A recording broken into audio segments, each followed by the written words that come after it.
Number 1. The McStay family. Some doors should never be opened, especially when the silence is louder than a scream.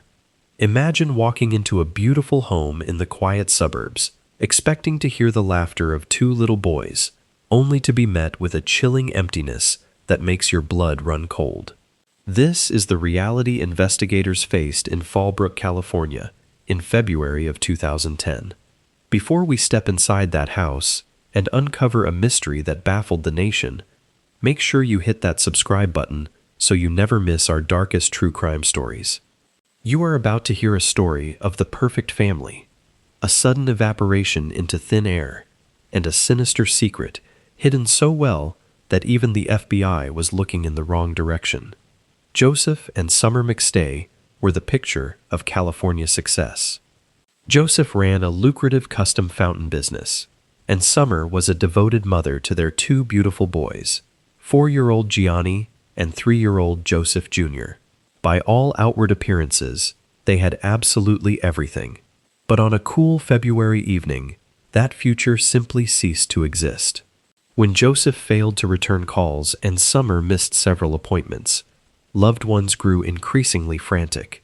A welfare check was ordered, and when authorities breached the front door, the scene waiting for them was completely frozen in time, like a photograph of a life interrupted mid-sentence. The house was immaculate, yet deeply disturbing in its stillness. On the kitchen counter, investigators found a carton of raw eggs sitting out, waiting to be cooked. In the living room, bowls of uneaten popcorn rested quietly on the couch, suggesting a family movie night abruptly canceled by something unseen. But the most heartbreaking detail of all was found in the backyard. The family's two beloved dogs, treated like royalty by the boys, were locked outside. They had been left without food or water for days. There was no sign of forced entry, no blood, and no struggle. The family had simply vanished, leaving behind a ghost ship of a home that whispered a terrifying question into the California wind. Days turned into agonizing weeks, and the mystery only deepened when the family's Isuzu Trooper was finally located. It had been towed from a strip mall parking lot in San Isidro, just steps away from the Mexican border. Inside the abandoned vehicle, investigators found the children's car seats, but no sign of the family. The discovery sent a shockwave through the investigation. Had they fled the country? The theory gained massive traction when Border Patrol released grainy surveillance footage showing a family of 4 walking across the border into Mexico. For 3 long years, the prevailing belief was that the McStays chose to disappear into the shadows of a foreign country.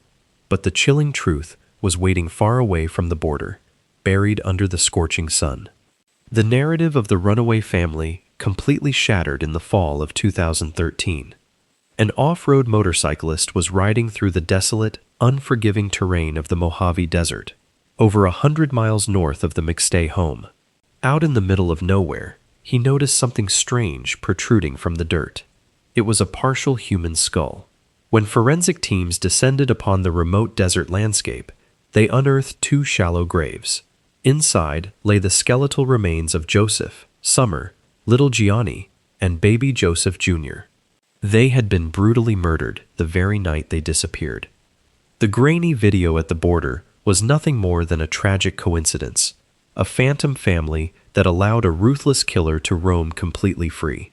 But who could have orchestrated such a cold, calculating slaughter of an entire family?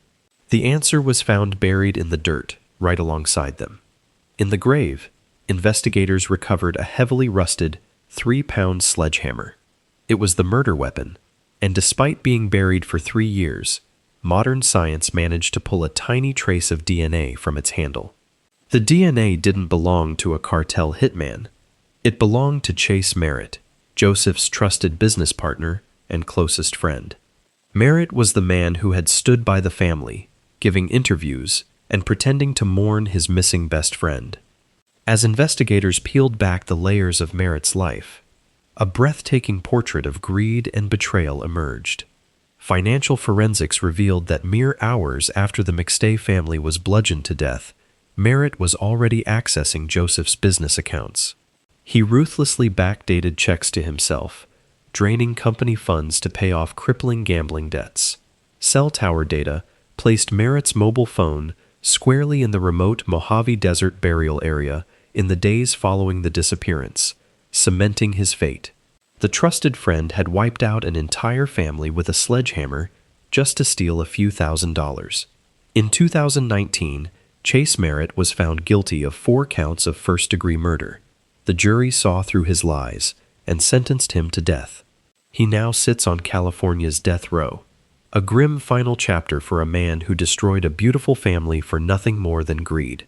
The McStays finally received the justice they truly deserved, but their tragic end serves as a haunting reminder that the most dangerous monsters often smile at you from across the dinner table.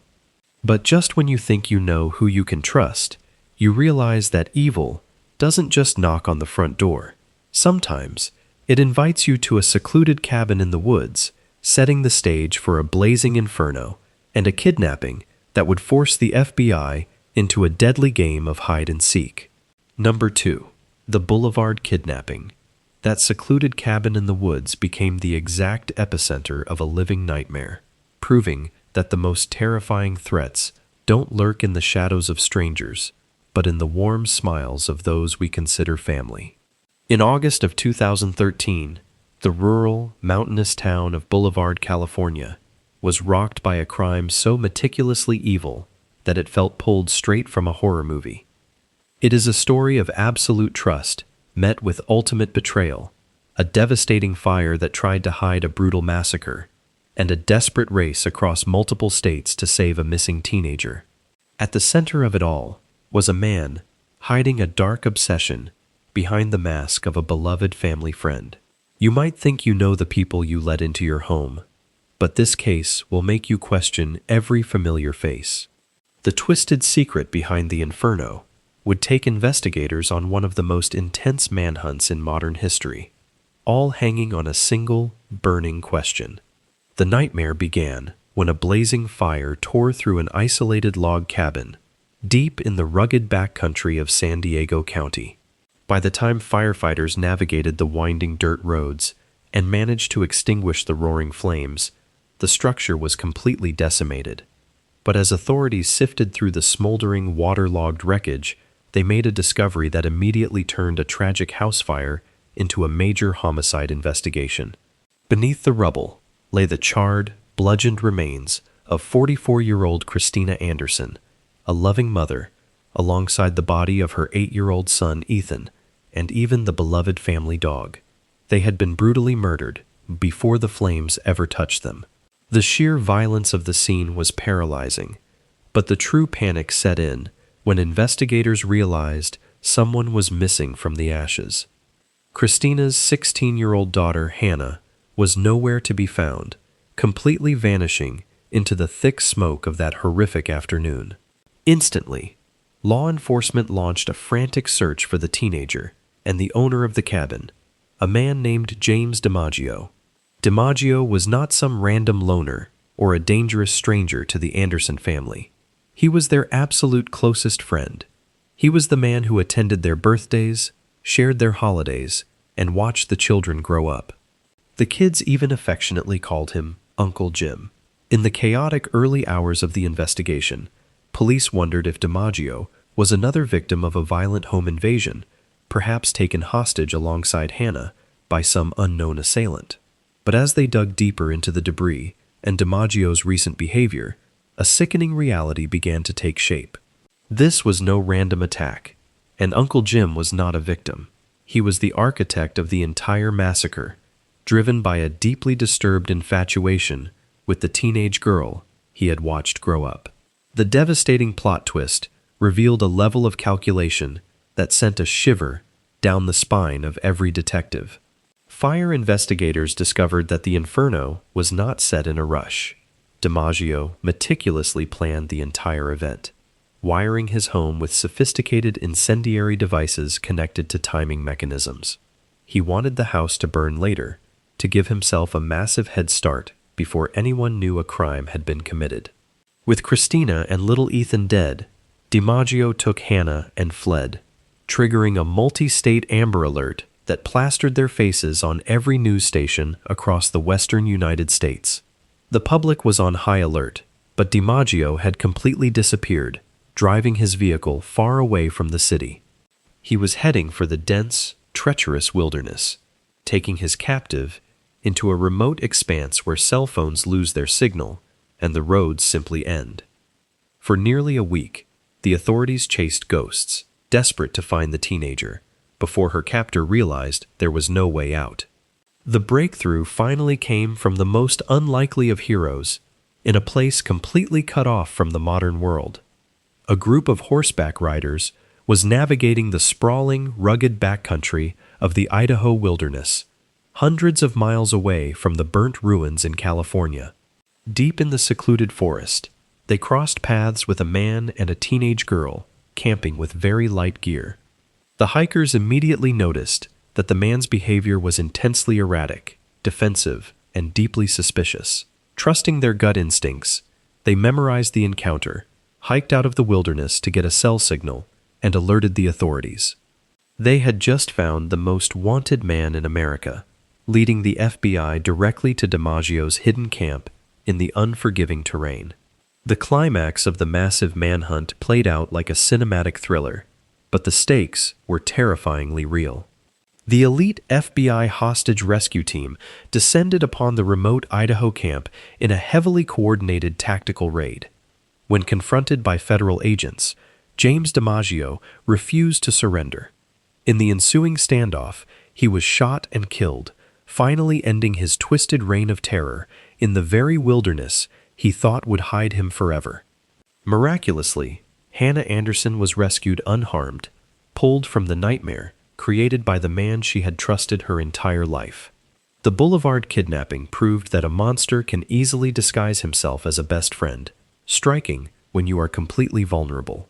But while Hannah's terrifying ordeal ended in a dramatic rescue, another sinister shadow was already falling over a different part of the county, where a scenic afternoon run around a murky lake would unmask a predator hiding in plain sight, and a shocking confession would connect two separate tragedies into one unimaginable nightmare. Number 3. Chelsea King and Amber Dubois. That murky lake and the scenic running trails surrounding it would soon become the focal point of the largest community search in San Diego history, proving that even the brightest sunny afternoons can conceal a terrifying darkness. In February of 2010, 17-year-old Chelsea King, a brilliant and vibrant high school senior, laced up her running shoes for a routine afternoon jog. She chose the sprawling, picturesque pathways of Rancho Bernardo Community Park, a place familiar, beautiful, and seemingly entirely safe. She parked her BMW, locked the doors, and set off into the golden hour of the California sun, fully expecting to return home for dinner. But as the sun dipped below the horizon and the park plunged into darkness, Chelsea never came back. When authorities found her locked car sitting silently in the parking lot and her abandoned cell phone tossed in the dirt nearby, a creeping dread washed over the entire community. It was the exact kind of terrifying scenario every parent loses sleep over, sparking a desperate, frantic hunt around the dense brush and murky waters of Lake Hodges. Thousands of desperate volunteers and heavily armed law enforcement officers descended upon the sprawling park, combing through every inch of the treacherous ravine. Helicopters chopped through the sky, and search dogs desperately sniffed the trails, trying to find any trace of the golden-haired track star who had simply vanished into thin air. The days dragged on, and the sheer scale of the search effort was a testament to a community utterly paralyzed by fear.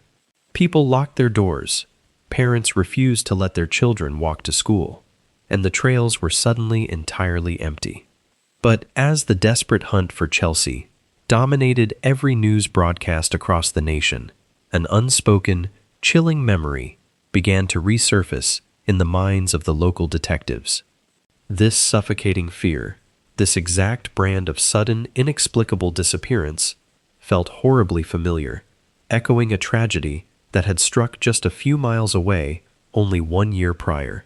In the neighboring community of Escondido, a 14-year-old girl named Amber Dubois, had vanished without a single trace in February of 2009. She had simply been walking to high school in the early morning light when she was swallowed by the shadows, leaving her family completely shattered and grasping for answers. For an entire year, the public and the police had treated Amber's disappearance as an isolated, albeit devastating, tragedy. There was no clear suspect, no trail of evidence, and no reason to believe her fate was tied to anyone else. When Chelsea vanished, the immediate instinct was to view these as two separate, unrelated nightmares striking the same sunny region. No one wanted to admit the deeply terrifying alternative. No one wanted to believe that a highly organized, completely ruthless serial predator was actively hunting the innocent children of San Diego right under their noses. The horrifying truth finally broke through the surface when forensic teams made a massive breakthrough in the dense brush near Lake Hodges.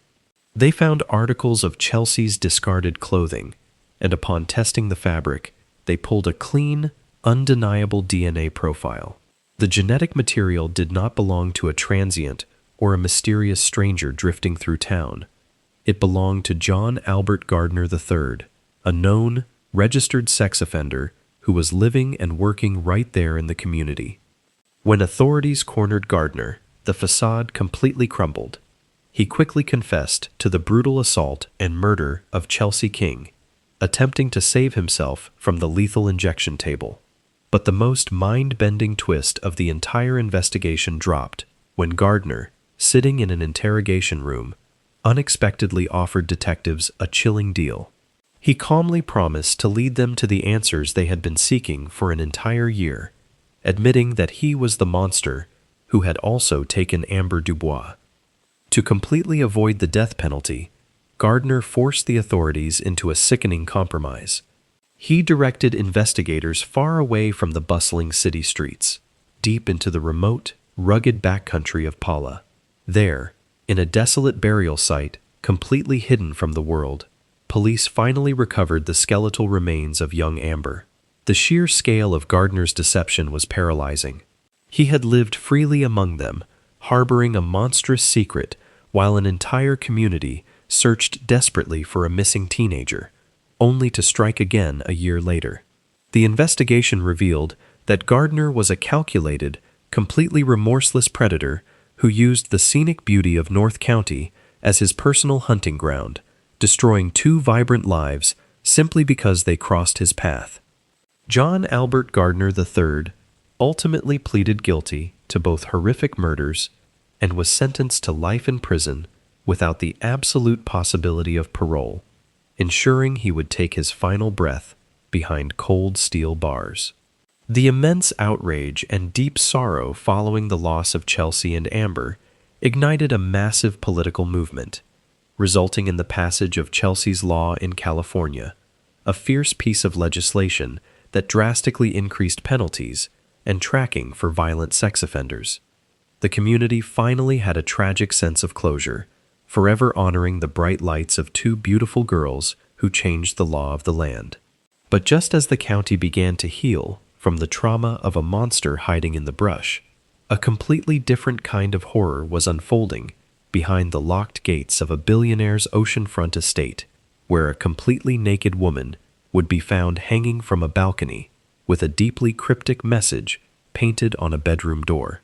Number 4. Rebecca Zahau. Behind the locked gates of a billionaire's oceanfront estate, investigators walked into a scene so bizarre and deeply disturbing that it immediately captured the attention of the entire world. In July of 2011, the historic Spreckels Mansion in Coronado, California, became the backdrop for a nightmare that completely shattered the illusions of immense wealth and privilege. The courtyard of the sprawling 27-room property was usually a place of manicured perfection and quiet ocean breezes. But on this particular summer morning, a horrifying discovery hung in the absolute silence. 32-year-old Rebecca Zahau was found dead, suspended from the second-story balcony. She was completely naked. Her ankles were tightly bound together with rope. Her wrists were tied securely behind her back in a complex series of knots. A blue long-sleeved shirt was violently stuffed into her mouth as a makeshift gag, and painted in large, black, cryptic letters on the bedroom door behind her was a haunting message that read, "She saved him, can you save her?" It looked exactly like a highly staged, sadistic execution.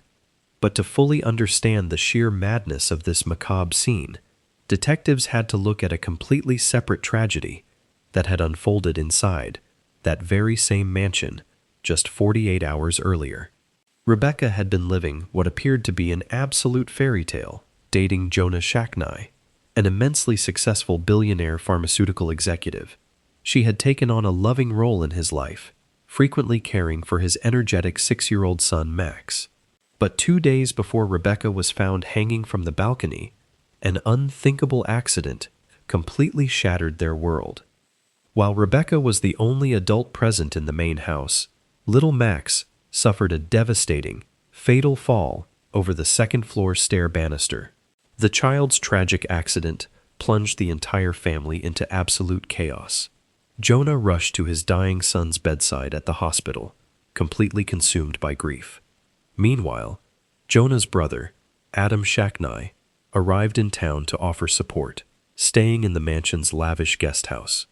The suffocating pressure and deep sorrow weighing on Rebecca in those 48 hours were undeniable, painting a picture of a woman completely broken by a child's fatal accident. But what the local authorities would soon suggest happened next would completely defy the laws of human physics and shatter all bounds of common sense.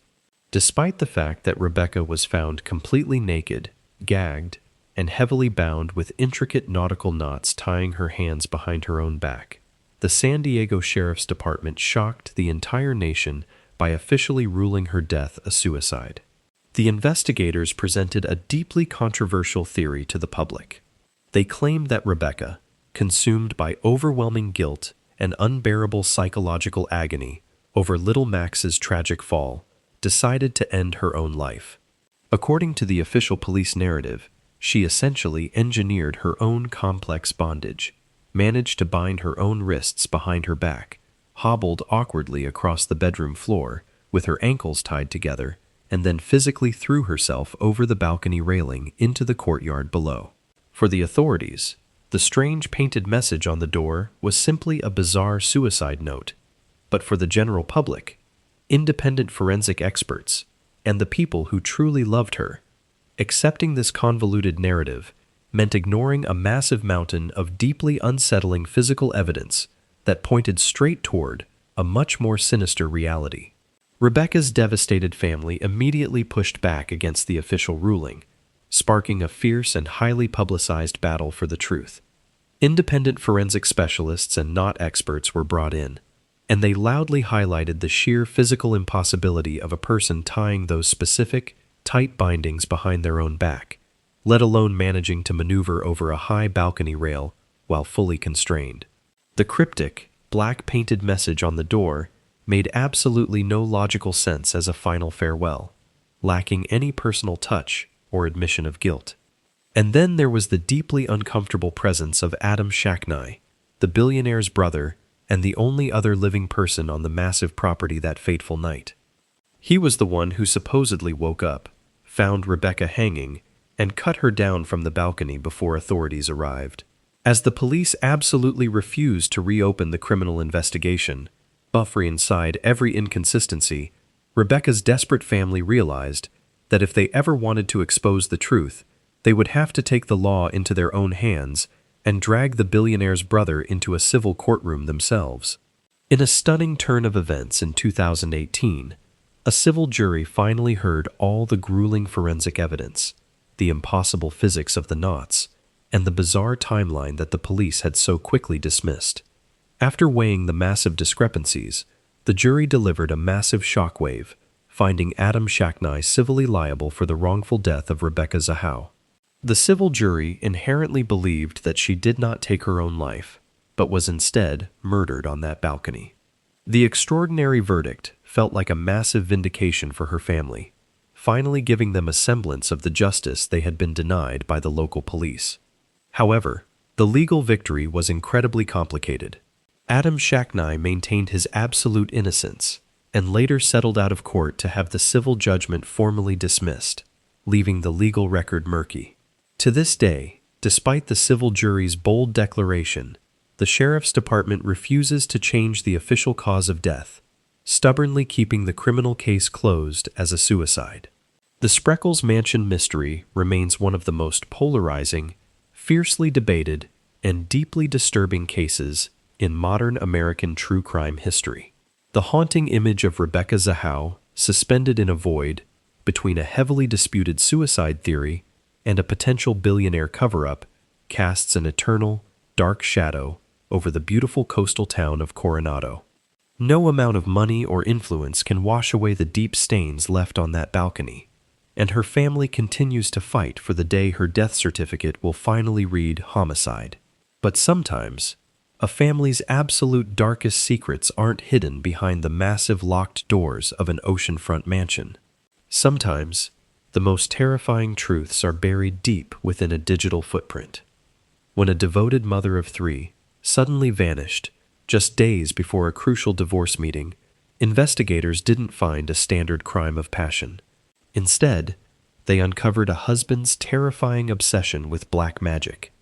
Hundreds of thousands of dollars spent on dark, manipulative hexes, and the chilling, unforgettable echo of 9 gunshots ringing out through a quiet suburban night. Number 5. Millete. Those 9 echoing gunshots, and that terrifying descent into digital black magic, would completely shatter the facade of a perfect suburban marriage, proving that when the illusion of control slips away, some turn to absolute darkness. In January of 2021, the sun-drenched streets of Chula Vista, California, became the focal point of a deeply unsettling mystery involving a beloved mother of 3. Millete, known affectionately to her friends and family as Maya, was a vibrant, deeply devoted mother who was quietly preparing to make a massive life transition. After years of mounting marital tension, she was finally ready to break free and had scheduled an incredibly important meeting with a local divorce attorney.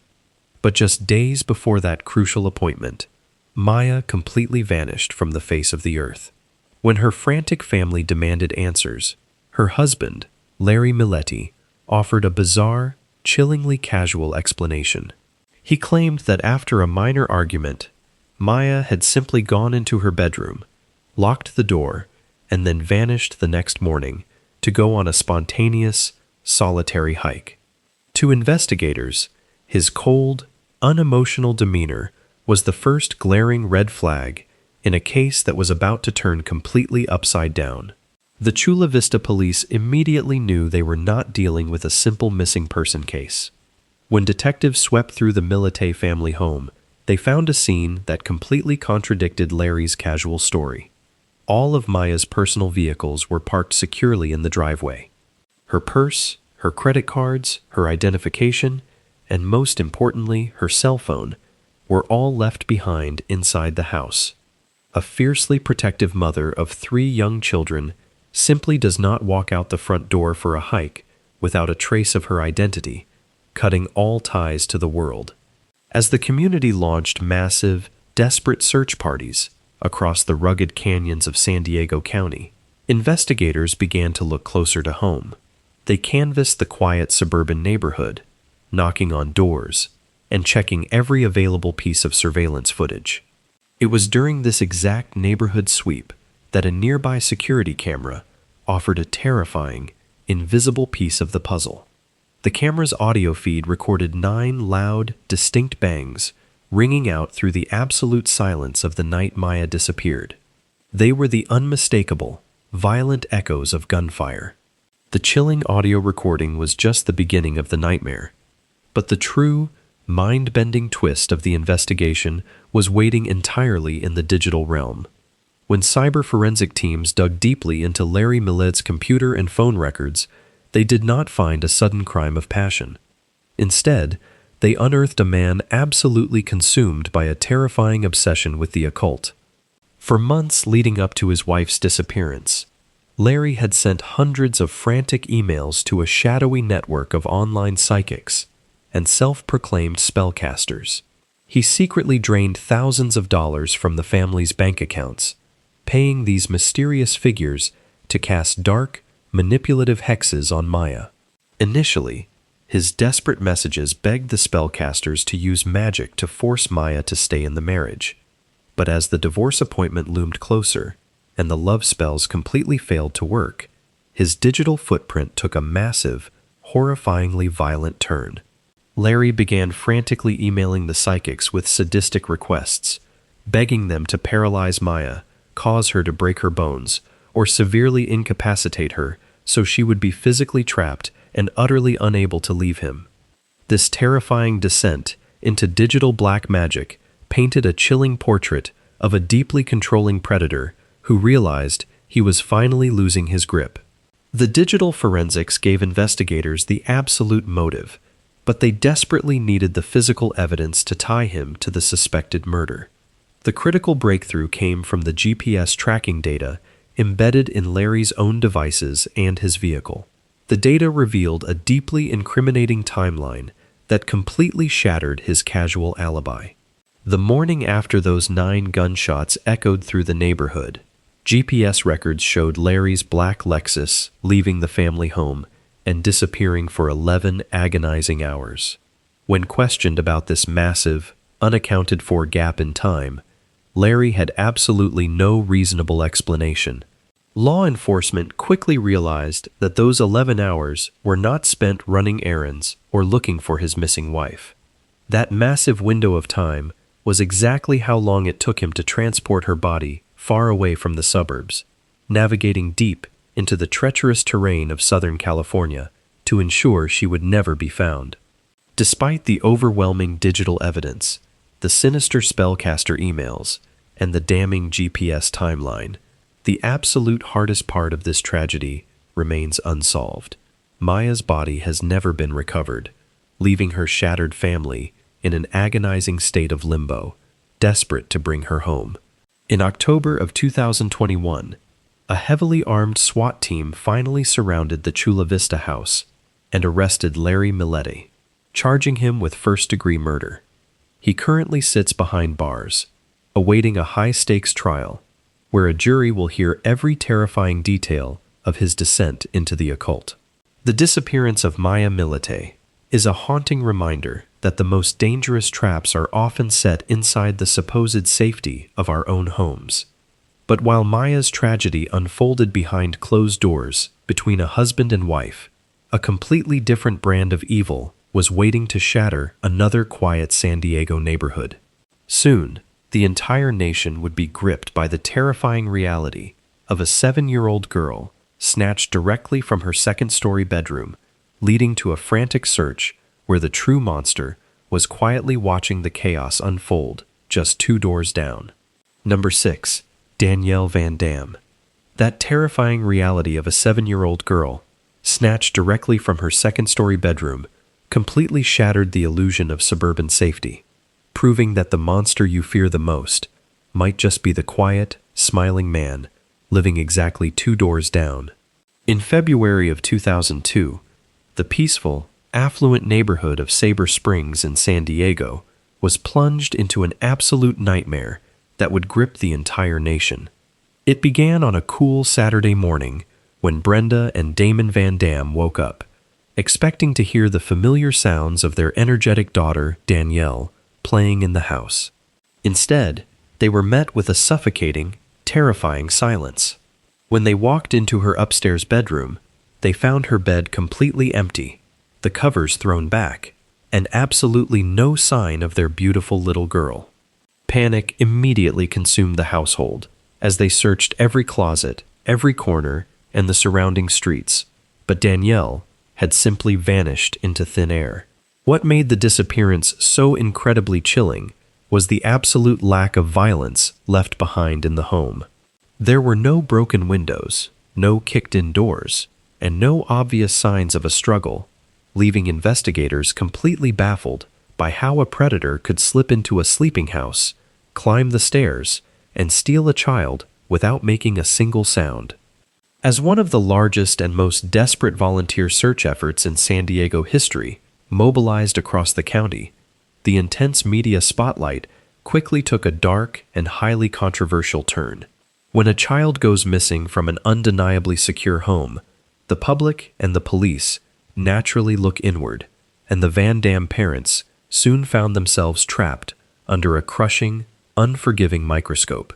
Detectives uncovered that Brenda and Damon lived a very sexually open lifestyle and had actually been out drinking at a local bar the night their daughter was taken, leaving Danielle at home with her siblings and a babysitter. The media ruthlessly seized upon these personal details, broadcasting their private choices to the world and fueling a massive wave of vicious victim blaming.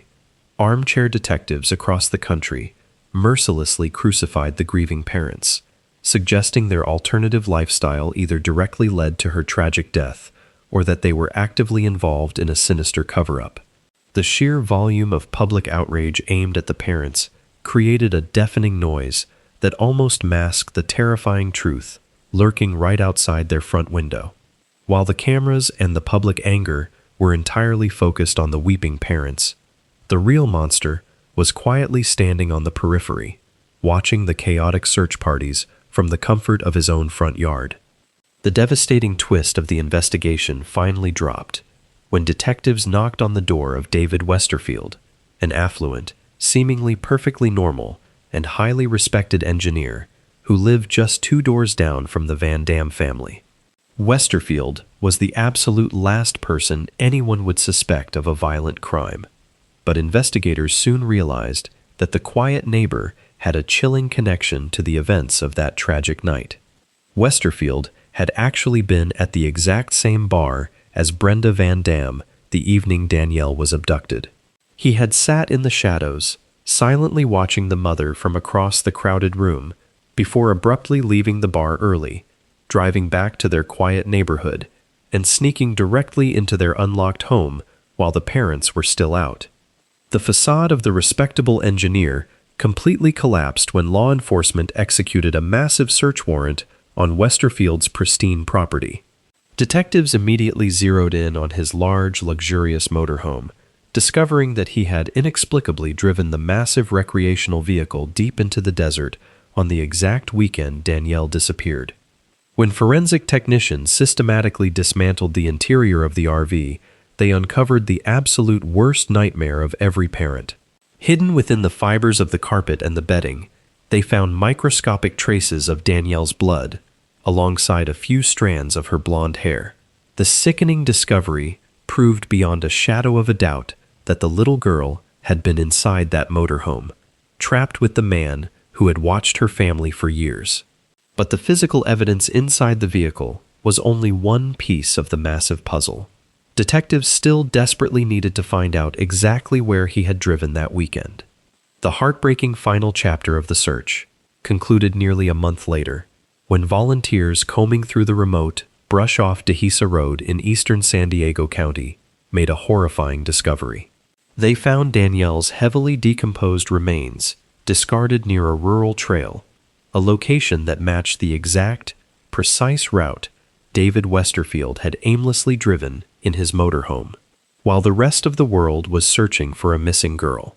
Faced with a mountain of undeniable forensic evidence, David Westerfield was convicted of first-degree murder, kidnapping, and the possession of horrific digital materials found on his computer.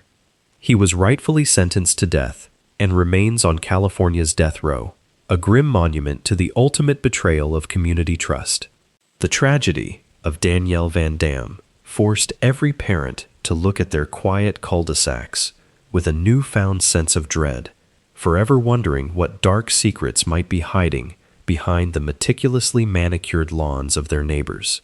But while Sabre Springs was dealing with a monster hiding in plain sight, a completely different kind of silent killer was stalking an incredibly healthy 23-year-old Marine, setting the stage for a sudden collapse, a massive life insurance payout, and an unprecedented scientific blunder that would send an innocent woman to prison for a phantom murder.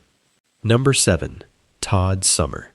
That phantom poison and unprecedented scientific blunder would soon turn a young widow's grieving process into an absolute nightmare, proving the justice system can invent a murder out of thin air. In February of 2002, 23-year-old Todd Sommer was the picture of perfect health. He was a dedicated Marine stationed in San Diego, living a vibrant life with his young wife, Cynthia. Todd was in peak physical condition, easily passing every rigorous military fitness test. But, on a seemingly normal afternoon at home, the unthinkable happened. Without warning, Todd suddenly collapsed to the floor, gasping for air. By the time emergency personnel arrived, the incredibly healthy Marine was gone. His abrupt loss shattered the family, and the military coroner initially ruled his death a fatal cardiac arrhythmia. It was a devastating natural tragedy that left his wife navigating a crushing wave of grief. But grief has an unpredictable way of manifesting, and soon, her unusual behavior would invite a deadly look from authorities. Months later, Cynthia Sommer received a life insurance payout of $250,000. Instead of mourning quietly, she embarked on an extravagant party lifestyle that deeply offended the tight-knit military community. She aggressively hit the local nightlife, joined online dating sites, and even used the funds to get breast implants.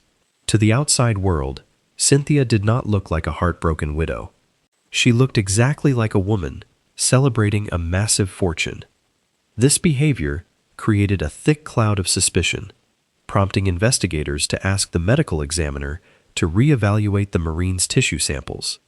What they found would completely shift the narrative from a natural death to a cold-blooded assassination. Nearly a year after Todd was buried, a specialized toxicology lab dropped a massive bombshell on the investigation.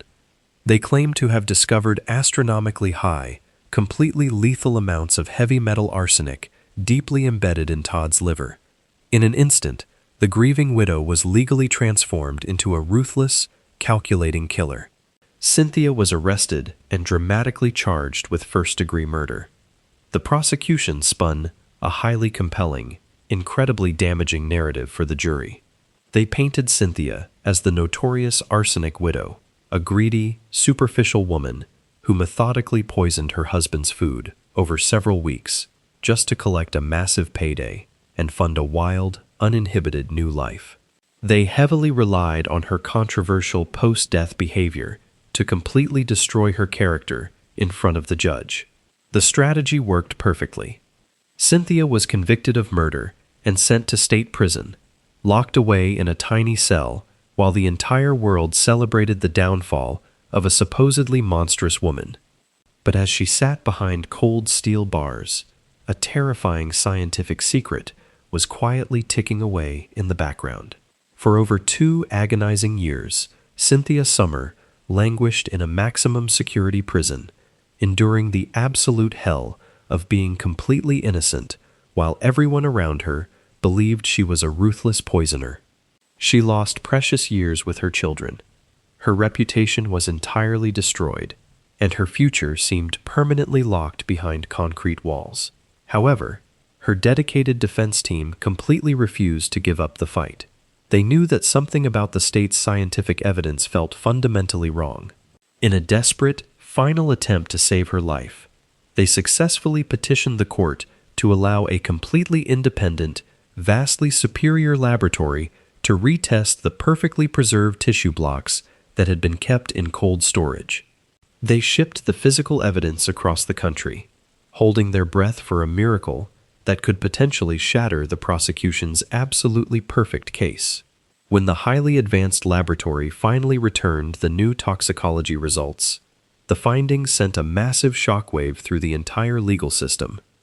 The new, highly sophisticated tests showed absolutely zero trace of arsenic in Todd Sommer's body. Not a single drop. The terrifying, mind-bending twist of the entire ordeal was that the original state laboratory had made a catastrophic, completely negligent contamination error. The technicians had accidentally mixed tainted equipment with Todd's pristine tissue samples, literally inventing a phantom poison out of thin air. Todd truly had died of natural cardiac failure, exactly as the original coroner had stated. There was never a murder. There was never a poisoning. There was only a devastating scientific blunder that stole a grieving widow's freedom and threw an innocent woman into a living hell. In 2008, Cynthia Sommer's murder conviction was completely thrown out. All charges were entirely dropped, and she was finally exonerated and released from prison. But the massive scars of the ordeal remain, serving as a chilling reminder of how quickly society will condemn a woman simply for mourning in a way they do not understand, and how blindly the courts will trust a deeply flawed microscope. Cynthia survived her terrifying encounter with a phantom poison, eventually walking free from a nightmare she never deserved. But while she managed to escape the crushing weight of a false accusation, another young woman tied to the military community was about to walk blindly into a very real, incredibly sadistic trap.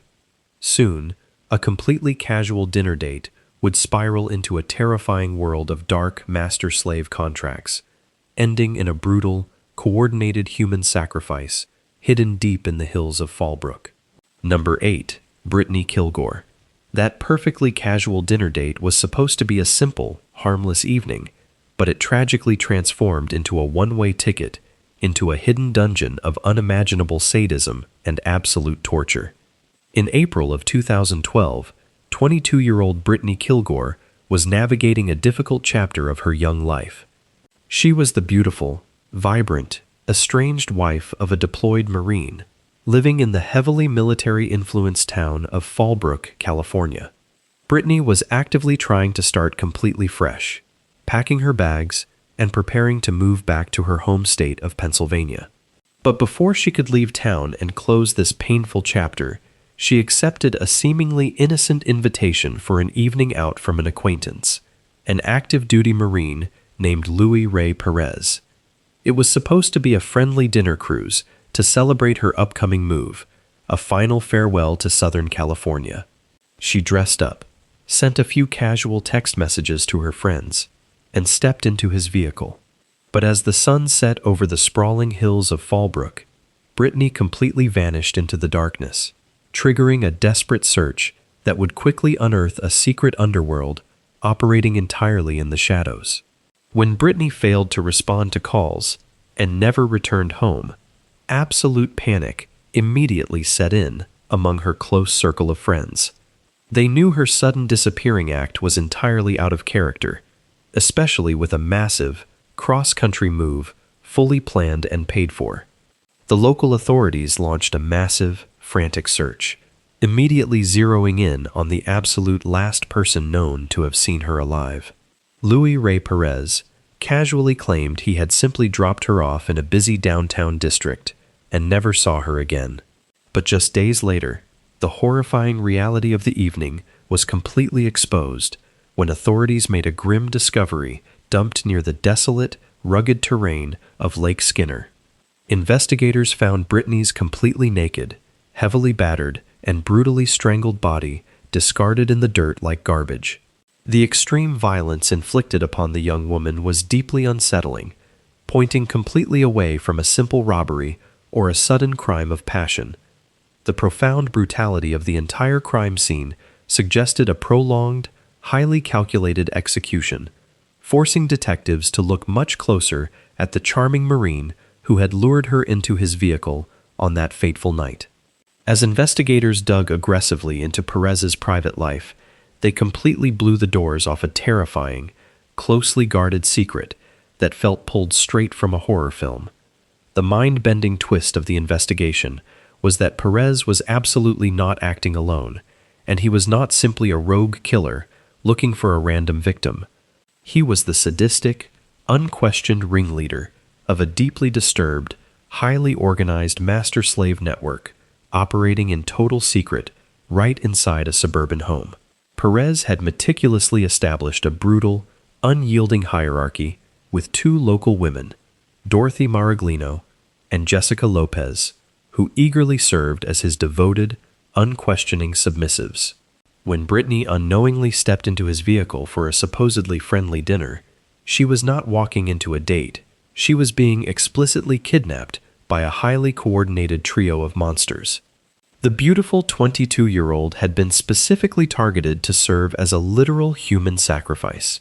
Lured directly to their home, to violently fulfill their darkest, most depraved torture and power fantasies in a terrifying dungeon entirely hidden behind perfectly normal neighborhood walls. Desperate to protect her revered master, when the walls started rapidly closing in, Jessica Lopez attempted to take the absolute fall for the entire terrifying nightmare. She drafted a highly detailed, incredibly dramatic suicide note claiming sole responsibility for Brittany's gruesome murder, attempting to completely absolve Perez and Maraglino of any legal wrongdoing. But seasoned law enforcement agents easily saw right through the sickening theatrical performance.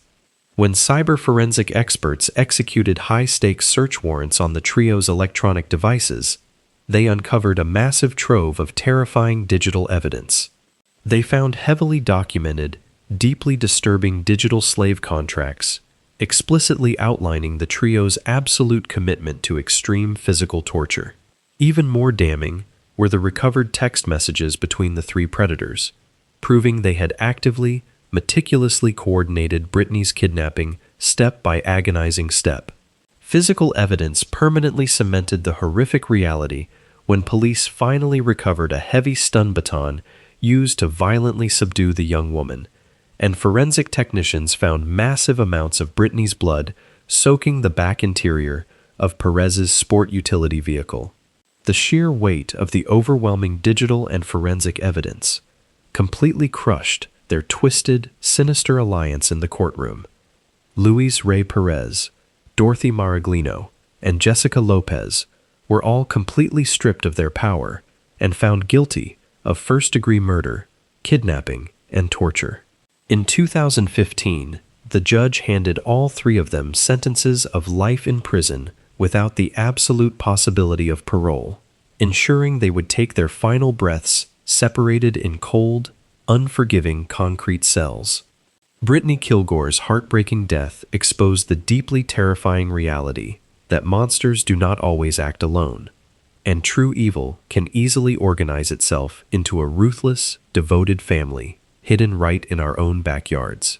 Her memory remains a poignant reminder of the absolute fragility of trust, especially when looking into the eyes of a supposed friend.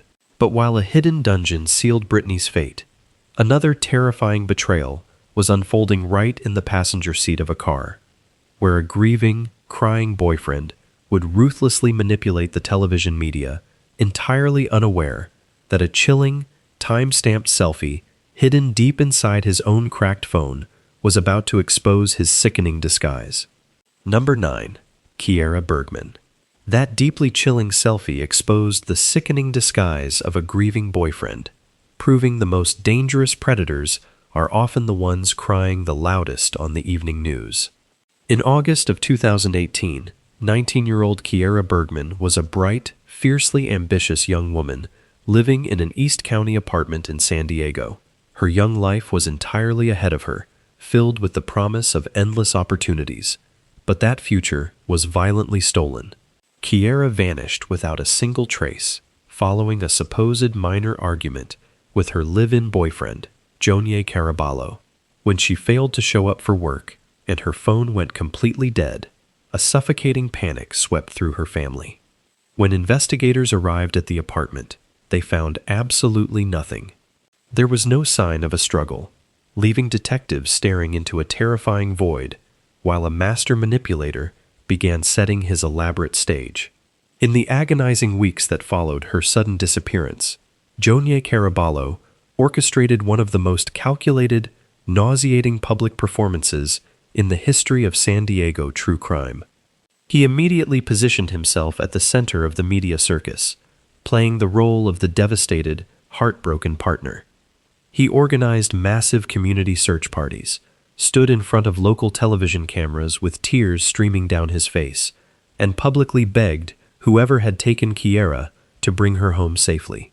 To intentionally throw seasoned detectives off his scent, he even began pointing fingers at Kiera's ex-boyfriend, spinning complex webs of lies to suggest she had been stalked by a jealous phantom. The community rallied around him, completely buying his theatrical display of profound grief. For weeks, the investigation went completely cold. and it seemed as though the charismatic, weeping boyfriend had successfully gotten away with the perfect crime. But the illusion of his innocence was about to be completely shattered by a random traveler navigating a lonely stretch of highway. The desperate search for Kiera came to a deeply tragic conclusion along the remote, unforgiving corridor of Interstate 8. A passing bicyclist, riding through the desolate terrain far outside the city limits, noticed something deeply unsettling hidden in the rugged brush. It was the heavily decomposed body of the missing 19-year-old. The devastating discovery immediately shifted the entire investigation from a simple missing person case to a full-scale homicide hunt. Kiera had not run away, and she had not been snatched by a mysterious stranger. She had been brutally murdered and discarded like trash in the lonely desert landscape. As forensic teams processed the grim crime scene, detectives immediately pivoted their entire focus back to the tearful boyfriend who had been so eager to talk to the press. They knew the loudest mourner in the room is often the one holding the murder weapon, so they secured a warrant, seized Caraballo's digital devices, and prepared to unlock a vault that held a terrifying secret. When cyber forensic experts finally cracked the password on Jonia Caraballo's heavily guarded phone, they did not just find standard digital evidence. They uncovered a deeply disturbing, mind-bending window directly into the soul of a cold-blooded killer. Hidden deep within his mobile photo gallery was a chilling, perfectly preserved, time-stamped selfie. The photograph showed Caraballo sitting in the driver's seat of his car, staring intensely, almost demonically, directly at Kiera, who was sitting completely unsuspecting in the passenger seat beside him. The timestamp on the digital file confirmed the absolute worst fear of the investigators. This deeply unsettling image was captured mere moments before he violently ended her life. It was not a sudden crime of passion or a tragic accident during a heated argument. The terrifying selfie proved it was a calculated execution, and the monster wanted a permanent digital souvenir to remember the exact moment he took control of her fate. That single photograph absolutely blew the floodgates wide open, leading investigators down a massive digital trail that completely dismantled Caraballo's theatrical defense. When detectives pulled the historical cell tower data from his mobile provider, the digital pings perfectly tracked his movements on the night Kiera vanished. The towers placed his phone exactly at the desolate Interstate 8 dump site during the crucial, unaccounted window of time. Further forensic analysis of his internet history unearthed sickening, heavily incriminating Google searches where he explicitly asked how to dispose of a human body. To completely cement the prosecution's case, crime scene technicians applied luminol testing to the interior of his vehicle. The chemical immediately lit up the passenger seat, revealing the massive, invisible bloodstains he had desperately tried to scrub away before organizing his fraudulent, highly publicized search parties. The absolute mountain of digital and physical evidence completely crushed his intricate web of lies. In 2021, Jonia Caraballo was found guilty of first-degree murder, and the judge sentenced the weeping manipulator to 56 years to life in prison. Kiera Bergman's deeply tragic story serves as a haunting reminder that in the modern era, true evil cannot hide from its own digital footprint, and a simple photograph can easily unmask a monster. But while Kiera's killer used tears and television cameras to mask a brutal highway murder, another terrifyingly cold-blooded spouse was about to use a completely different kind of disguise. Soon, investigators in an upscale coastal neighborhood would discover a husband carefully buried under a pile of blankets inside his own master bedroom closet, while his wife entirely ignored the rotting corpse, casually took her children out for morning coffee, and spent the entire day acting as if absolutely nothing had happened. Number 10. Jason Harper. That absolutely terrifying ability to ignore a rotting corpse and calmly sip a morning coffee while your children play nearby completely redefines the concept of a cold-blooded killer. In August of 2012, the sun-drenched, affluent coastal community of Carlsbad, California, was forced to confront a deeply disturbing reality hidden behind the perfectly painted doors of a seemingly flawless suburban home. Jason Harper was a highly respected, deeply beloved local high school math teacher and a devoted father to 3 young children. He was the kind of man who coached youth sports, helped struggling students after school, and represented the absolute pillar of community stability. But when Jason inexplicably failed to show up for the first days of the new school year, deeply concerned colleagues and family members requested a welfare check at his immaculate, sprawling residence. When local authorities cautiously breached the quiet house, they found nothing out of place in the bright living room or spotless kitchen.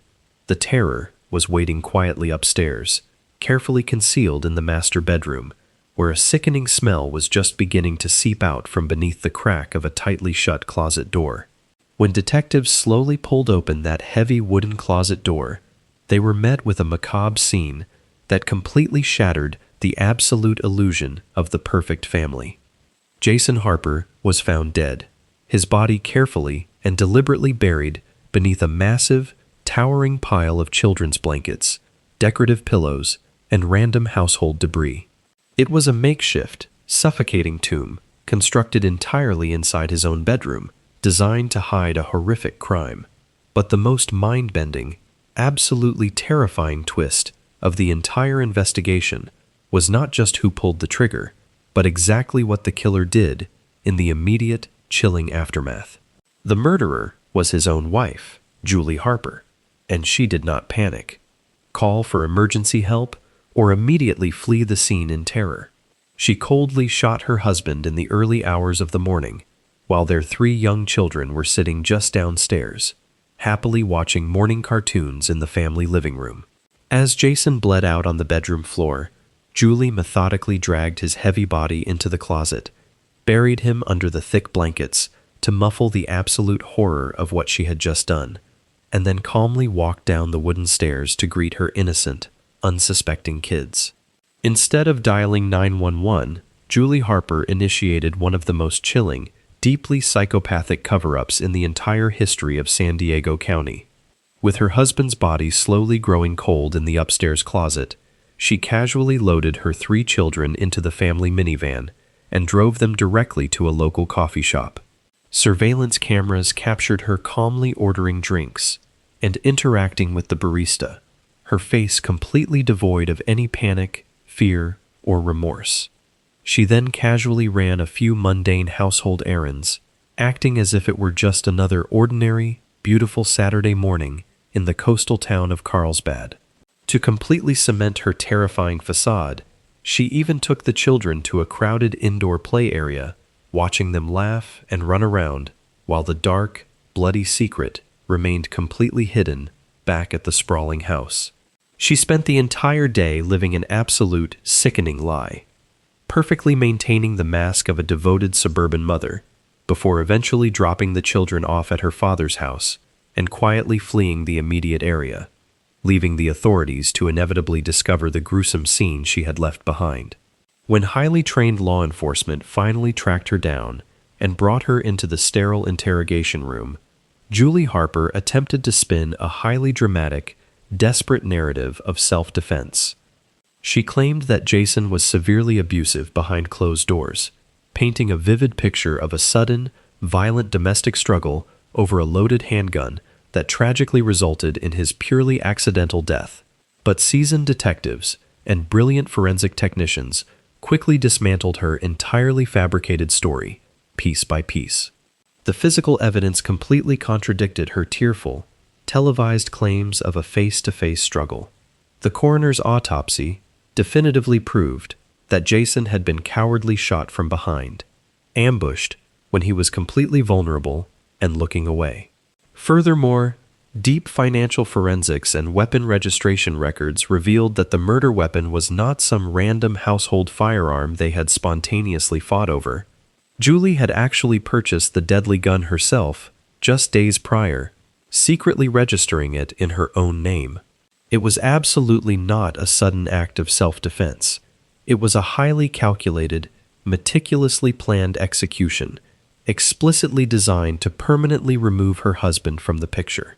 the massive mountain of undeniable forensic evidence, and her incredibly chilling, robotic behavior after the shooting completely destroyed her fabricated defense in the eyes of the jury. In 2015, Julie Harper was officially convicted of second-degree murder, and the judge handed down a severe sentence of 40 years to life in prison. She remains locked away behind heavy steel doors, serving as a permanent, grim reminder that absolute evil can easily hide behind the manicured lawns and smiling faces of the idyllic American suburbs. Jason Harper's deeply tragic end serves as a heartbreaking warning that the most dangerous threats often sleep right beside you, perfectly willing to bury you in the dark before taking the kids out for a morning coffee. But if you truly think you have seen the darkest corners of San Diego history, just wait until you hear about the baffling, unsolved mystery of a completely locked apartment, entirely secured from the inside, where a young man named Andy Moore was somehow brutally murdered by a phantom killer who managed to vanish into thin air without leaving a single trace.